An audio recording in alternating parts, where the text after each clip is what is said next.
Hi lovelies, welcome back to another video. Please, if you are new, kindly consider subscribing for interesting and important content on this channel. So today I am sharing with you how to make curry powder at home. Here are my spices and herbs. So guys, I'll be putting the list of ingredients and their measurements in the description box below. Please do check that out. But for the meantime, I have here fennel seed, black pepper seed, coriander seed, black mustard seed. I also have here cumin seeds and star anise seeds. Those are the seeds, okay. I also have some powdered spices such as the turmeric powder, some salt, and powdered ginger, garlic, and onion. So yeah, these are my ingredients. So guys, all being set with the ingredients, let's get started.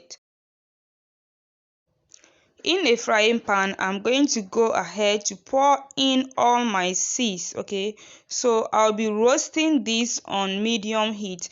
This is because I need my curry powder to be well powdered and not stay clumpy after preparing it, okay. So I'll be roasting this one on medium heat very well. You know, some of the seed can be damp, okay. It looks like it's wet, so you need to really roast this one so well. So after roasting, I just have to let it cool down.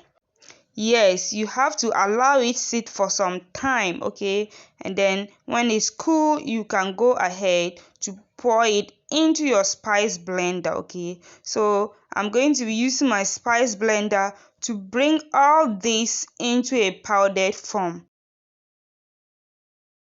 After blending, this is how it looks like. So I'm going to go ahead to pour in my powdered spices, okay, the other powdered spices. So here the garlic, ginger, and onion powder, I've added that to the blended spices. I'm also adding some salt to taste, okay, and I'm going to go ahead to pour in my turmeric powder too. So I'll be mixing this one thoroughly. You can go ahead to use your blender again to make sure that it is well mixed together. So after blending everything together, this is how it looks like. So I'm going to be storing this in my glass jar with lid. You need to store it in a container with lid, a tight fitting lid, okay. So anytime you want to use your curry powder, you can use it on your meat, your soups, and your stews. Guys, if you are liking this video, please do well to give this video a thumbs up and also subscribe if you are new. Thank you so much for watching. I think this is the end of the video. See you in my next video. Bye.